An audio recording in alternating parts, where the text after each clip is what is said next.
Going tonight. We are in Deuteronomy chapter 11. Deuteronomy 11. I am only one chapter behind schedule at the moment, so I call that a success. I'll fall behind a little later. So, Deuteronomy chapter 11. Let's go ahead and start ourselves off with a prayer, if you'll bow with me. Father, we humble ourselves before you. We express our gratitude for the good day you gave to us, for this opportunity to gather and study your words as you relayed through Moses to your people, as we understand how you explain to be righteous and to be holy to them, that we can look at ourselves and have a deeper understanding of you. This is our prayer in your Son's name. Amen. All right, so last time we did Deuteronomy chapter 10. Had to be up there because I'm conserving heaven. Let's go ahead and get started into this one. We're still in the discourse on you should obey because it's the right thing to do. So we're kind of coming to the end of that. That's why chapter 12 through 26, I've lumped them all together because we're going to get into some regulations, some clean and unclean things, some procedural things coming up. But the reason we're doing it is still here in chapter 11. I grouped the first 17 verses together under the heading of keep the entire commandment, keep the whole commandment. Much of it we have already read because there's 10 chapters before it, and he is still beating the same dead calf. See what I did there? Anyways, he opens with, you shall love the Lord your God you love your Lord your God and keep his charge, his statutes, his rules, his commandments always, and consider, his little interjection, I'm talking to you guys who actually saw it, all of the things that he's already done. So he did stuff in Egypt, he brought you out, you saw how he fights against other armies, you saw what he did when you guys tried to rebel and say Aaron and Moses take too much on themselves. Like, you saw all of these things that God protects the ones he chooses to protect. So therefore in verse 8, keep the entirety of the commandment, that you can be strong, and when you go in and you take possession of this land. Now there's some phrases I really want us to notice, because they're cool.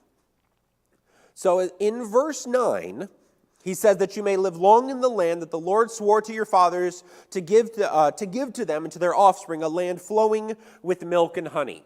How long has it been now? 2-3 years since Dick Sullivan did his class on some Jewish imagery and so forth? What did he say? Who can remember what he said milk and honey represents?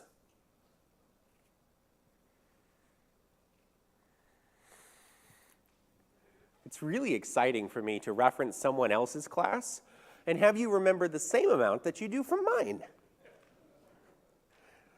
So milk and honey is grazing lands and growing lands. So farming and livestock.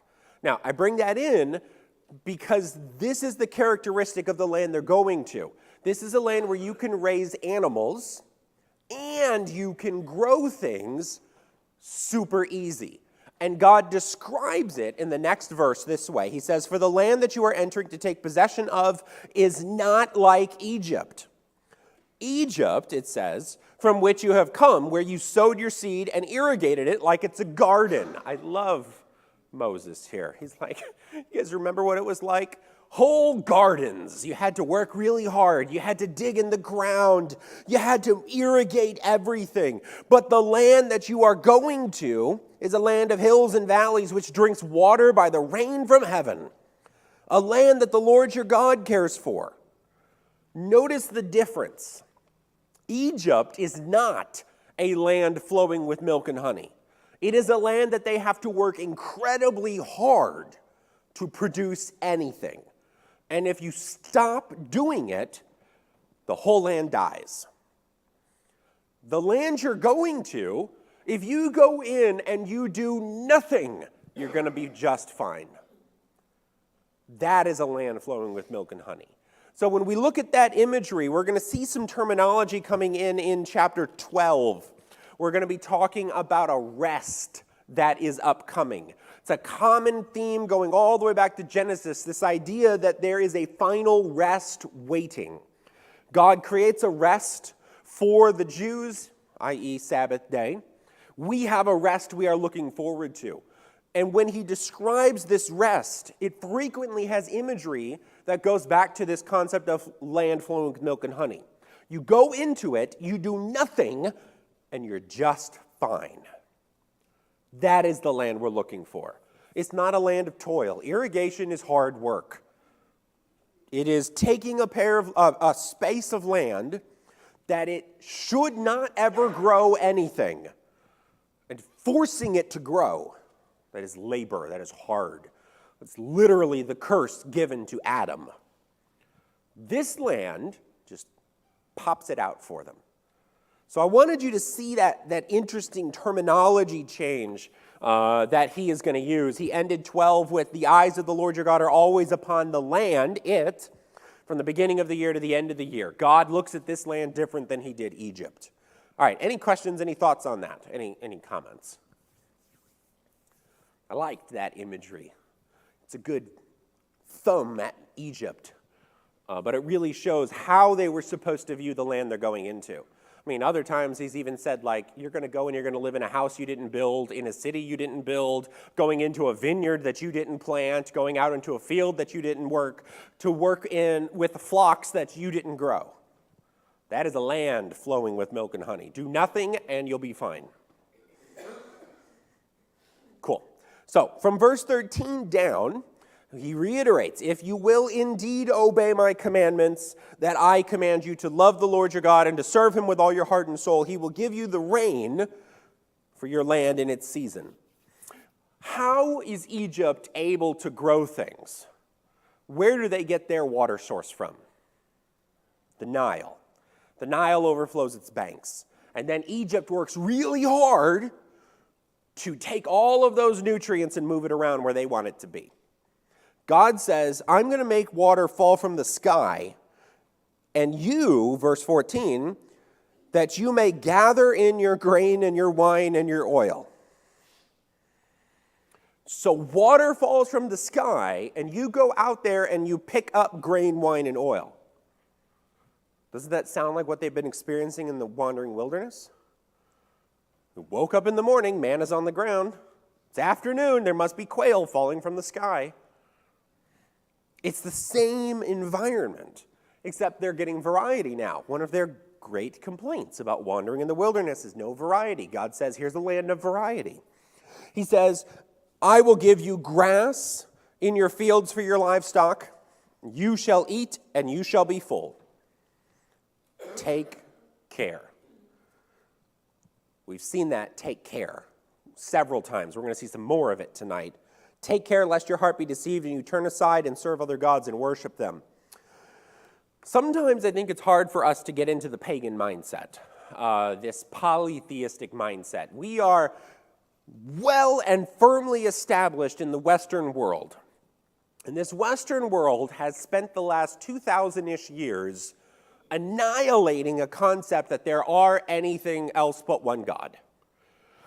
And so for us, even when we talk to people who do not believe in God and they say they are atheist, in the Western world, what they mean is, I don't believe in the Christian God. Because I'm an atheist when it comes to Greek pantheons. They don't exist. But that's never the argument. You're not listening to people bicker in Kroger and the one guy's like, well, I'm an atheist. I don't believe in Zeus. Like, no, we don't do that. We don't believe in any of that. No, they go to one God. So even the argument that there isn't a God, a deity, is monotheistic. So to go into polytheistic, this idea that gods are all over the place. There's a God of this and there's a God of that. There's gods that have these responsibilities and those responsibilities.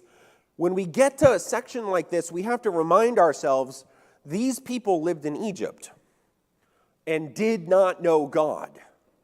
Because when Moses went and was told to go back and save them, what was his first concern? Who should I say is sending me? So God had to give him a name. What if they don't believe me? God had to give him proofs. What if I don't talk well? I'm going to give you Aaron. Like, he's going and explaining something that they don't know. So they've been polytheistically thinking, following a single God. My God's big, but the polytheistic doesn't go away. So if you walk into a land which has pre-existing deities that are worshipped in that land, and that land is prosperous and easy to work in,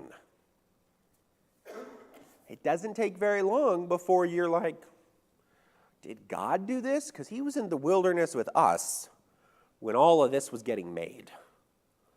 Maybe Asherah really is responsible for this. Maybe Baal really is responsible for this.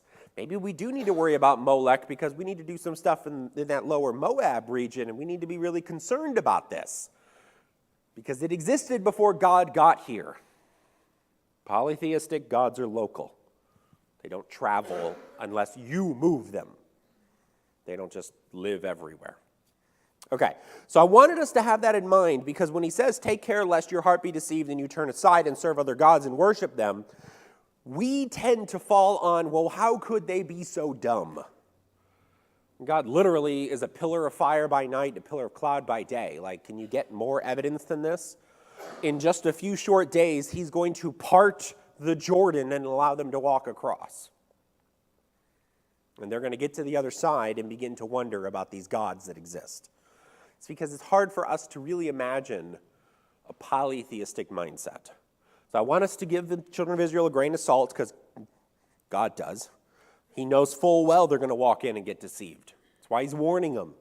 Be careful, be careful, be careful. We do it with our kids, right? Be careful. We know full well they're not going to be. That's how they learn. But we're still going to say it anyways. Okay, any thoughts anybody has before we go a little further? Cool. And then, as you would expect, the anger of the Lord will be kindled against you. He'll shut up the heavens. The land will yield no fruit. You will perish quickly off the good land that the Lord is giving you. So, it's pretty clear. I'm giving you a nice land. If you don't behave appropriately, I'm going to take away the nice land. There is an interesting argument amongst theologians that Canaan at one time was not a desert land. There's some evidence of it, but archaeologically speaking, there just isn't much. But instead, it was a much more luscious land. And then the children of Israel disobeyed for so many centuries that the land died. It's an interesting argument. I don't know if it's true or not, but it tracks with what we see. All right, any thoughts before we get into verse 18? So lay up these words. His final remarks to them before he gets into really the central theme of what he wants us to understand. He says, lay up these words of mine in your heart and in your soul. You shall bind them on your hand as frontlets between your eyes. Teach them to your children. Talk about them when you're sitting in your house, when you're walking by the way, when you lie down and when you rise up. Write them on your doorposts. Write them on your gates, that your days and the days of your children may be multiplied in the land that the Lord swore to your fathers to give them, as long as the heavens are above the earth. For if you will be careful to do it, God will be careful to do his part. End of verse 23. He will dispossess nations that are greater and mightier than you. Everywhere that the sole of your foot treads, your territory will be from the wilderness to the Lebanon, from the river Euphrates to the western sea. No one will stand against you. The Lord your God will lay the fear of you and the dread of you on all the land that you shall tread, as he has promised you. If you do your part, you will have to do nothing and reap all the benefits. That's it. They could literally sit at home, worship God appropriately, and the land will feed them and no one will disturb them. If you want to know how they do that, read the book of Judges. They don't sit at home and worship God appropriately. So God has to start punishing them to get their attention again, to make life miserable enough for them that they notice, oh, wait, we weren't worshiping God appropriately. So then they come back and they worship God appropriately. God gives them plenty again, and then the cycle continues. So take care. lest you be deceived and turn aside. All right, any thoughts before we finish chapter 11?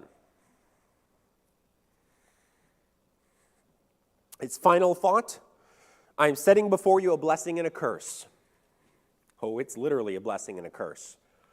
I have before you an arrangement. Should you choose to accept this arrangement, you can have all blessings. But should you not do your part of the arrangement, you will have all curses. You want to shake God's hand? I mean, that's a gamble. I don't know many of us that want to. I mean, can you imagine if somebody came up and gave you that deal? They said, I'm going to list off about 400 different things that you have to make sure to do perfectly. And if you do all of them year by year, you will have unlimited funds. You will have only prosperity. Happiness will be the only emotion that you experience, and never will there be suffering in your life. Ever. But I got to keep 400 things perfectly, or all of that will be taken, and I will be actively harmed. I think I'd just say how I am, right? That's a lot. But the children of Israel shook the hand. They said yes. All right, any comments anybody has? Cool. Let's get into chapter 12 then. Oh, Ben. You already kind of said it, but there in verse 22, it does, mine reads, for if you are careful to keep this entire commandment. Like you said, it's, use 400. If you get 399 right, deal's still off. Yep. And that is heavy. That's why Hebrews spends so much time talking about how our law is superior. I like our law a whole lot better. God said, you're going to fail. You want to shake my hand anyways? I'll save you. Yeah. You mean I can mess up my entire life and you'll save me? There is no hope like that under the law of Moses. All right, chapter 12. Chapter 12 is the beginning of the you shall do's. So we've had the discussion on it's important to follow because this is our relationship with God. This is everything that he's done. This is what we've done since we began this relationship with God. So our history has been gone through. It is important to follow everything that is said. This is those tests that say read the entire test before you begin. Because I guarantee you, somewhere down those last few, it says, write your name at the top and turn the paper in, and if you do anything else, you fail. Read the entirety of it, and be prepared to do all of what is here. So read everything. So the first thing God chooses to talk about through Moses, these are the statutes and the rules that you shall be careful to do, chapter 12 and verse 1, is place of worship.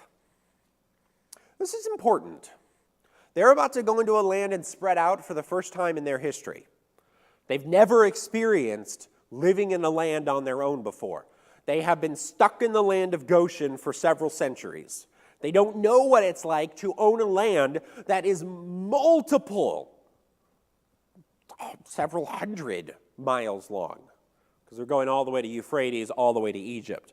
It is long. There's going to be areas where we would call it remote. How do I worship there? What am I supposed to do there? One of the big concerns we're going to talk about in a moment is how do I get to eat meat while I'm there? That's a tidbit to keep your attention. So question number 1 is how do we worship? So God opens with, I'm going to bring you in, I'm going to do all of these things for you, and you, in turn, are going to dispossess their gods, verse 2. You will destroy all of the high mountains and hills and green trees, any place that they worship, tear down their altars, destroy their pillars, burn the Asherim, chop down the carved images, destroy everything. Do not worship God in this way. But you shall seek out the place that the Lord your God will choose out of all of your tribes to put his name and make his habitation there. Where is that place? Not yet. But it's going to Jerusalem. David makes it Jerusalem with God's permission. Where do they go first? I would accept a couple of answers, and both of them start with the letter S. Shiloh is one of them. We're going to see Shiloh quite a bit having the tabernacle's location. One of the earliest places they go, really the city itself doesn't exist yet, but it's about to exist, is Shechem. Shechem is in between Mount Gerizim and Mount Ebal. And I didn't read it in the last chapter, but verse 29, they're supposed to go and shout from these mountains the blessings and the curses. And in the middle will be that tabernacle. This is one of their earliest of camps where the tabernacle remains for a while. Ultimately, it's going to get to Shiloh. It's going to vanish a little bit. In the David, in the Saul years, the Samuel and the Saul years, it vanishes a bit. And so we can debate about that if we want to go back to my class of 3 years ago. But it vanishes till David solidifies it. After David, we solidify it even more because we stop saying the place of worship is Jerusalem, and we start saying that the place of worship is where? Starts with a Z. Zion. Major prophets and minor prophets start using that word. We move into the New Testament, and the Christians start using this word. And they describe it not as we worship in Jerusalem, but we worship on that particular location. And that particular location very quickly becomes spiritual in nature rather than physical in nature. So you can see that shift. Who picks these locations? God does. When you try to move God's things in an improper way, God stops you. Cool? So that's the first section here, from verse 1 down through verse 7. Once God picks this place, that's where you go for your burnt offerings, your sacrifices, your tithes, and so forth and so on, verse 6 and verse 7. Okay. Israel's a big place. I mean, compared to the U.S., it's not, but compared to Goshen, it's massive. So there's going to be some questions that come in here. What if I live too far and I can't make it there with what I'm supposed to be bringing there? Okay, so we start answering some of these. Get into this next section here. In verse 8, he says, "You shall not do according to all that we are doing here today, everyone doing what is right in his own eyes. For you have not as yet come to the rest and to the inheritance that the Lord your God is giving you."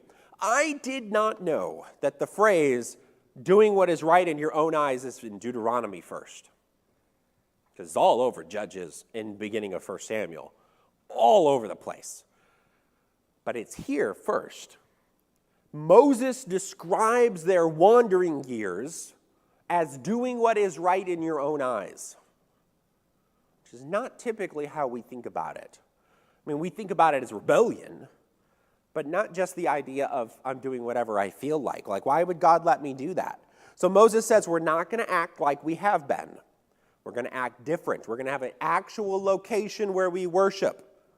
It says, "But when you go over the Jordan and you live in the land that the Lord is giving you to inherit, and when he gives you rest," so again, that rest idea, "from all of your enemies around so that you live in safety, then to the place that the Lord your God will choose to make his name dwell there, you shall bring all that I command you, your burnt offerings, your sacrifices, your tithes and contributions, and so forth and so on. You shall rejoice before the Lord your God, you and your sons and your daughters, your male servants, female servants, the Levite within your town, since he has no portion or inheritance with you, will choose in one of your tribes. There you shall offer your burnt offerings, and there you shall do all that I am commanding you." Okay, we're setting up an argument here. God says there's going to be one location of worship. Now, during their wandering years, turn with me to the book of Leviticus. We're going to look at Leviticus, I believe, 17. Yes. Leviticus 17.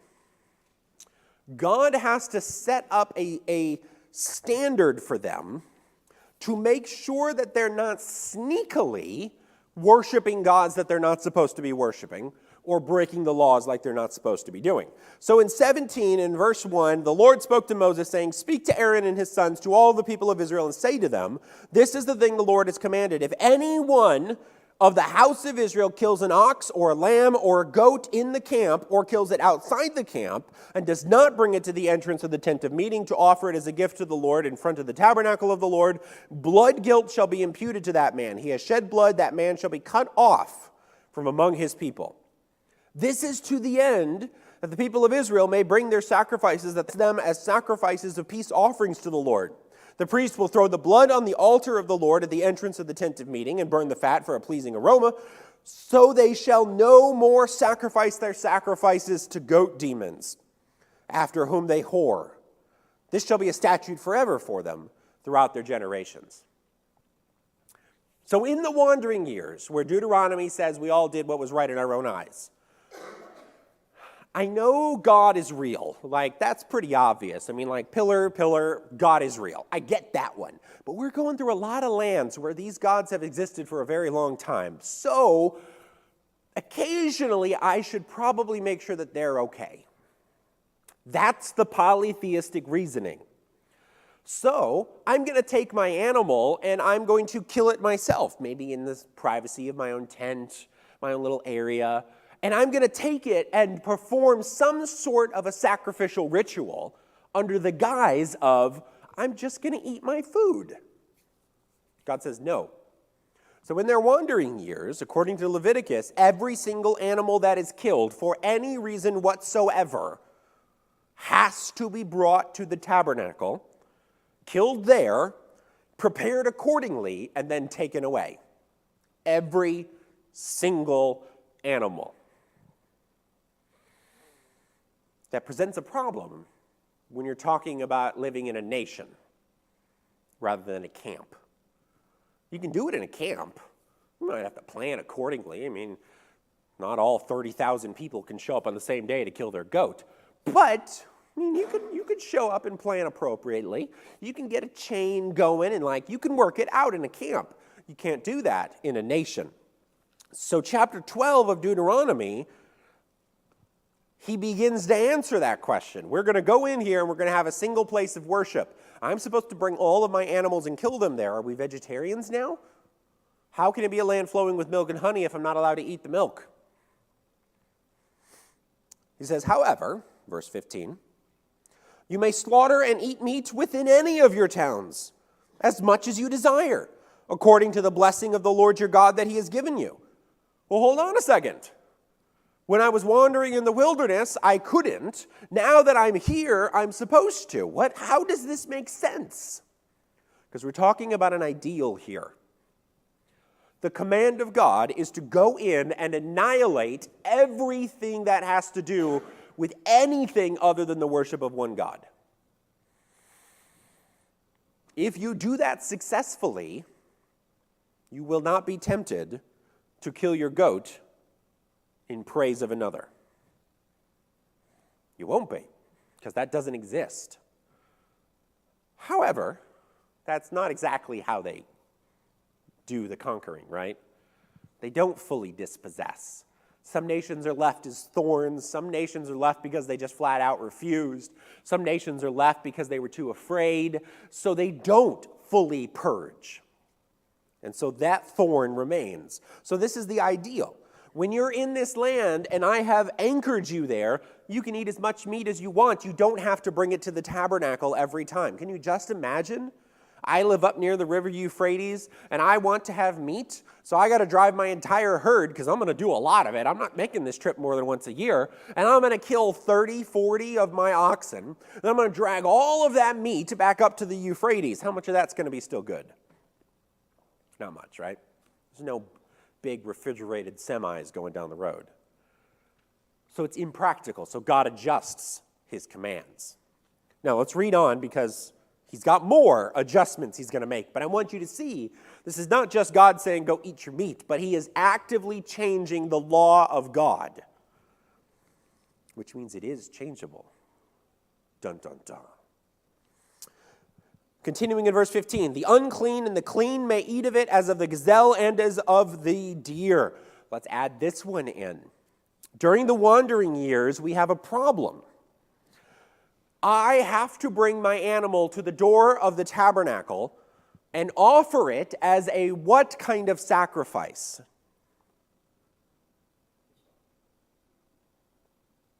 That's not what it said. A thanksgiving offering, which is not one of the set 5. This is a whole separate thing. This is a God, I'm really excited to eat my goat. Like, literally, that's what it is. Thank you for it. So it's not a peace offering, that's regulated. It's not a sin offering, a trespass offering, or even a burnt offering. It's not any of those. It is a whole separate thing. But because it is an offering, it now becomes holy. So if I take it back to my tent, and my wife currently is having her period for the month, she is unclean. She cannot eat it. It is holy. But when you are in your land, and you kill an animal in your cities, the clean and the unclean can eat of it because it's just food. Now that's a difference. There's a huge shift in the way of thinking. Any thoughts? Did you have a thought? Yeah, you kind of moved, so.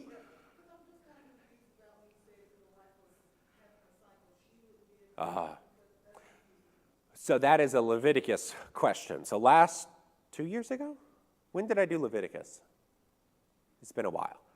So under the law of Moses, she is considered ritually unclean, which means that she's to be left alone. She is not allowed to do any work. She has a ritual that she has to perform. For the one hand, it's a blessing for her. On the other hand, our modern senses don't like it. She is not, however, sinful. So calling something unclean does not make it sinful, because the sacrifice that she does is not an I have sinned sacrifice. Instead, the sacrifice that she is required to do is the I wish to be restored sacrifice. So for this period of time, through no fault of her own, she is considered to be separate. So when it's over, she returns. No fault done. So even should she, from our perspective, as a Christian perspective, die while separate, no sin is involved. She's fine. She's still a child of God just like she always has been. I use that one as my example because it's an easy to see example, and Leviticus makes a big deal about the fact that she did not sin, but yet is still unclean. And so I like that example. I use it a lot. You'll hear me use it again. But yeah, that's a Leviticus argument. Leviticus 19, somewhere around there. But yeah, those classes are on YouTube if you're interested, but most people find them dry. I find Leviticus to be one of the most exciting books. Now give it to me.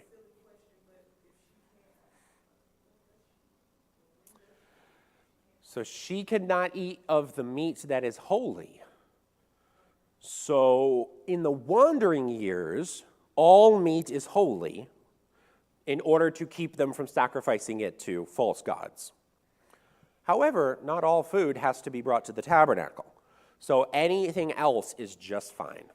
So honestly, even we could probably argue that the quail that falls from the sky during the wandering years would probably be fine, because that is already dead, seems to be the indication. Like it falls, there they are.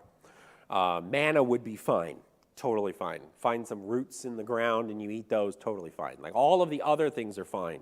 But the wandering years, God says we're going to make a huge difference. That's why he loosens it. So for that 40-year period, it is incredibly strict. If a man is involved in the death of his parents, so my dad, I found him dead and I shook him, I am now unclean all day. I didn't sin, but I'm unclean. I can't eat that meat. What's another good example? If it is Day of Atonement sacrifices, and I have been chosen to be the one to take the goat outside of the camp, I am unclean. I'm not allowed to eat any meat.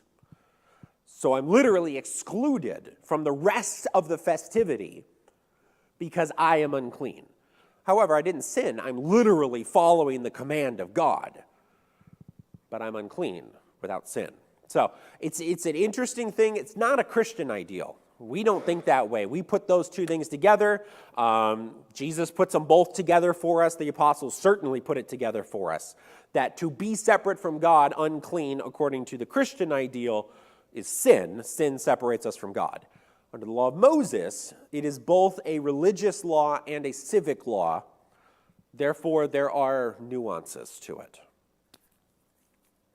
Yeah, no problem. That was very exciting for me. I appreciate that. All right, where am I? Chapter 12. I never did advance it. Okay. Really, really good questions. Okay, verse 16. I really did only do verse 15, didn't I? That was a lot of words for one verse. Anyways, verse 16, we add on here. It says, only you shall not eat the blood, you shall pour it out on the earth like water. So, in Leviticus, they said if it's of your herd, meaning that I intentionally am doing this, I bring it to the tabernacle. But God in Leviticus also said you can go hunting. And he doesn't expect you to catch it and bring it back in and kill it. Instead, he says you are to drain it of all of its blood immediately and mix it in the dirt. Meaning I can't use any of it. It's literally gone. Because the blood belongs to God. If you brought your herd animal in and you brought it to the tabernacle and you did that sacrifice, some of that blood is put on the altar, you take the animal away. Literally, you're saying, I'm doing it appropriately. So the blood is not to be consumed. He's going to say that a couple of times in here. Just wanted to make sure that that one is in there. Verse 17, you may not eat within your towns the tithe of the grain or the wine or the oil or the firstborn of your herd and so forth and so on, or anything that you vowed to God or so forth, but you shall eat them before the Lord your God in the place the Lord your God will choose. Here is another change. During the wandering years, and we're going to get more of this in chapter 14, but he's going to introduce it now. During the wandering years, there is one tithe. 10% goes to the Levites. That's it. When they get into the land, there's going to become 2 tithes. 1 tithe is still going to the Levites. Nobody touches that one. The 2nd tithe is going to be for you, so that you can always worship your God. And so in chapter 14, he's getting 2 tithes. Deuteronomy says, here's a shift. There's 2 of them, which means that 1/5 of all that you produce has to be set aside in some fashion for the worship of God, whether it's going to the Levites or it's for you to use. So we've got a little bit here when it says, if it is one of those kinds of things, then in verse 18, you shall eat them before the Lord your God in the place that your God will choose. And they will also be for your servants and the Levite who's within your towns. You shall rejoice before the Lord your God in all that you undertake. Take care that you do not neglect the Levite as long as he lives in your land. That phrase there, to the Jewish scholars, is the reminder of don't forget the first tithe. Also, do the second one. So the second one's responsibility is, once they get into the land, you are required as a male to attend certain festivals or feasts. So there's 3 of them that ultimately they have to be there for. What are the 3? Passover? You're already there, so you might as well stay for Pentecost, right? I mean, it's only a few days later, right? 50 days. We might as well wait for that. So that's the festival of first fruits. That's the way it's called in the Old Testament, Pentecost in the New. And then the final one is Day of Atonement. So you've got 2 early in the year, 1 very late in the year. Those are the only ones. Now, if I live up near the river Euphrates, it's a long way to go. And I have to start preparing for that early. Because if it sneaks up on me and I'm like, oh, I don't have enough, I don't have the funds, I don't have the food, and we're going to get there and we're not going to have anything to feast on, like I'm not going to be prepared for these things, well, then now I can't worship God. So God says prepare ahead of time. It's pretty ironic that Paul also says lay by in store so there will be no collections when I come. Literally, he is quoting a concept out of Deuteronomy. You're going to have to come down here to Jerusalem eventually. Shiloh first, Shechem for a while, now Jerusalem. And you are going to have to be here for a while. So you are to tithe and set that aside for your worship. Now in chapter 14, we're going to talk about specifically how to do that. But I want us to understand that's the beginning of this. Any questions? Comments, thoughts, concerns? Yeah. So, he just got done saying, you're going to have so much food, and you're not going to have to do a thing. So, the idea of a fifth of all that you have, right, 10% tithes, Yeah. really Shouldn't impact you at all. what else do you have to do other than set stuff aside? Because Yeah. it's just, you can't stop it from coming at you. And one of those tenths you still get to use. Right. You just got to save it. So in chapter 14, he's going to say, if you live a long way away, you could sell those things, take the money with you, buy more when you get to Jerusalem, and you can spend it on anything your heart desires. That is a quote from the ESV. Spend it on anything your heart desires, and it gives a list. And I'm still trying to figure out who can explain the list to me. We're going to talk about that when we get to it. I just dropped these little tidbits to make sure you guys come back. Okay. So, you used to have to come to the tabernacle with all meat, all herd meat. You used to have to make sure that you hunt appropriately. You still have to make sure you hunt appropriately, but you also can kill your herds where you are. There's going to come a tithe that you have to do and you have to use to worship your God. So all of that now is new information. They did not do that in the wandering years. This is now the land years. So, verse 20. We ready to go on? When the Lord your God enlarges your territory as he has promised you, and you say, I will eat meat, because you crave meat. I love that. Man, I want some meat. You may eat meat whenever you desire. I wonder if this is one of those moments like when Peter is standing on Simon the tanner's roof, and that blanket comes down with all manner of animals on it, and God says, kill and eat. And Peter's like, this is a trick. You are literally trapping me right now, right? Right. This is one of those moments that I'm supposed to be like, God, no, don't do that. And then I'm righteous. Like, that's one of these. I guarantee you that's what's going on right here. Moses just delivered these words and says, you can eat meat wherever you want to. You don't need to bring it to the tabernacle. And everybody's face just went, I've been down this road. That's a trap. No. When you live in these areas and you say, I want some meat, eat the meat. If the place that the Lord your God will choose to put his name there is too far from you, you may kill any of your herd or flock which the Lord has given to you as I have commanded you. You may eat within your towns whenever you desire, just as the gazelle and the deer is eaten. That's the hunting comments. The unclean and the clean can eat of it. It's not a sacrifice, it's just food. Only be sure you do not eat the blood, for the blood is the life. You shall not eat the life with the flesh. You shall not eat it. You shall pour it out on the earth like water. You shall not eat it, so that all may go well with you and with your children after you when you do what is right in the sight of the Lord. Now, remind me again. Can you think of a story in the Bible where God says you can do literally anything that you want except for one thing? How did humans do with that? We didn't do so great, right? God says you can eat of any tree of the garden except for the tree of the knowledge of good and evil, and the Jews say, by their traditions, the next morning they ate it. We don't really know, but that's how fast they say. Therefore, we don't really do all that great when God says you can do whatever you want except for one thing. The children of Israel will fail in this one as well. He says, you shall not eat it, in verse 25, that all may go well with you. In verse 26, but the holy things that are due from you, your vow offerings you shall take, you shall go to the place where the Lord will choose. Offer your burnt offerings, the flesh and the blood on the altar of the Lord your God. The blood of your sacrifices shall be poured out on the altar of the Lord your God. The flesh you can eat. Be careful to obey all these words that I command you, that it may go well with you, with your children, after you forever, when you do what is good and right in the sight of the Lord your God.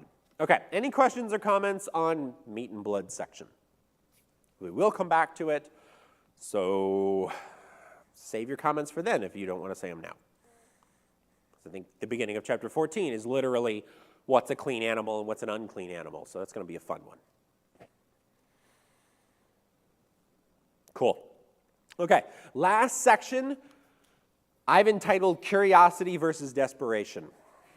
So when the Lord your God cuts off before you the nations whom you go in to dispossess, and you dispossess them and you dwell in their land, take care that you be not ensnared to follow them after they have been destroyed before you, and that you do not inquire about their gods, saying, how did these nations serve their gods? That I also may do the same. You shall not worship the Lord your God in that way, for every abominable thing that the Lord hates, they have done for their gods, for they even burn their sons and their daughters in the fire to their gods. Everything that I command you, you shall be careful to do. You shall not add to it or take from it. I called it curiosity versus desperation. If you're in a time of plenty, we get curious. I wonder how these people used to live. You know, they used to do these things. That seems kind of fun. Maybe let's try some of that. It's curiosity. It's human nature. We like to understand. We try out different things. We like to be a little rebellious. Yeah.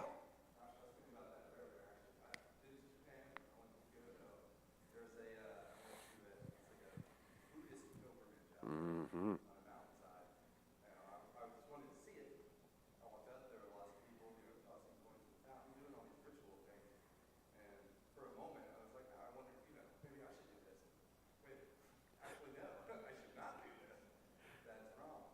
Yep.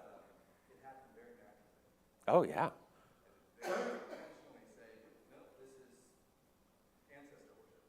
Yeah. And you're monotheistic thinking. Imagine being polytheistic thinking. You do believe these gods are real, and I'm going to ignore them. No, be curious. So the desperation side. Maybe you're in the not-so-prosperous. My people have been rebelling against God for a while. Well, we need some help. We cried out to our God didn't answer. Wonder if Baal will. Wonder if Asherah will. Wonder if Molech will. Wonder if Dagon will.